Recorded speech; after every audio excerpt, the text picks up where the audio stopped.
এতিয়া এটা খুব চৰ্চিত বিষয় হৈ পৰিছে যে 4জন মন্ত্ৰী অসম চৰকাৰ অন্তৰ্ভুক্ত কৰিছে। গতিকে এই বিষয়ত আমি দুটামান কথা ক'বলৈ আমি আপোনালোকৰ সংবাদ মাধ্যমৰ সন্মুখত আমি আহিছোঁ।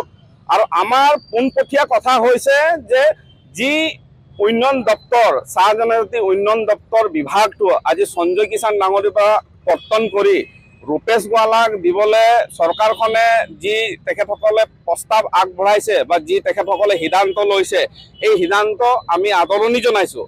আৰু এইখিনিতে এটা কথা কম যে আমি দুখ প্ৰকাশ কৰিছোঁ যে আটছা নিচিনা এটা পবিত্ৰ মজিয়াৰ পৰা সঞ্জয় কিষাণ ডাঙৰীয়া বিধায়কৰ পৰা দুটা কাৰ্যকাল মন্ত্ৰী পাবলৈ সক্ষম হৈছিলে। তেখেতক যেনেধৰণে চৰকাৰখনে কৰ্তন কৰিলে বা তেখেতক যেনেধৰণে এটা মানে কোনো ধৰণৰ আগজাননী নিদিয়াকৈ তেখেতৰ মন্ত্ৰীসভাৰ পৰা তেখেতৰ নাম কাটি দিয়া হ'ল। গতিকে আমি ছাত্ৰ সন্থাৰ তৰফৰ পৰা আমি এটাই কথা চৰকাৰখনক আমি ক'ব বিচাৰিছোঁ যে অকল এই দপ্তৰটোৱে আছে নেকি যে চাহ জনগোষ্ঠীৰ যিসকল বিধায়ক আছে ইজনৰ পৰা সিজনৰ মন্ত্ৰী কৰ্তন কৰি বেলেগ এজনক দিয়া, এই পৰম্পৰা আপোনাৰ কংগ্ৰেছ চৰকাৰ দিনতো চলি আছে আৰু বৰ্তমান বিজেপি চৰকাৰ দিনতো এই একে নীতি আদৰ্শৰে এই চৰকাৰখন মুঠতে আমি বুজিবলৈ মুঠতে আমি আৰু একো বাকী নাই।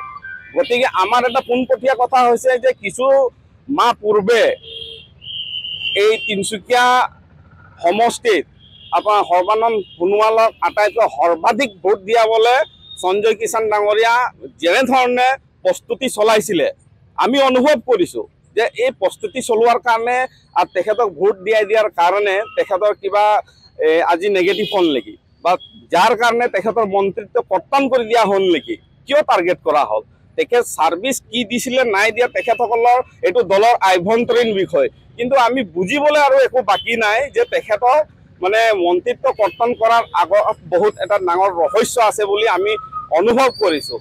যে কাৰোবাক তেখেতে ব্ৰহ্মপুত্ৰ পাৰ কৰাই দিলে কোনোবা এজন ব্যক্তিক আৰু সঞ্জয় কিষাণ ডাঙৰীয়াক কিন্তু ব্ৰহ্মপুত্ৰত উটুৱাই দিয়া হ'ল।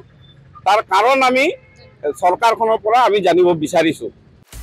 আপুনি বিচৰা বাতৰি পাব কেৱল নিউজ 18 এপত। নিউজ 18 এপ ডাউনলোড কৰিবলৈ স্কেন কৰক এই QR কোড। গুগল প্লে ষ্টৰতো পাব এই নিউজ 18 এপ।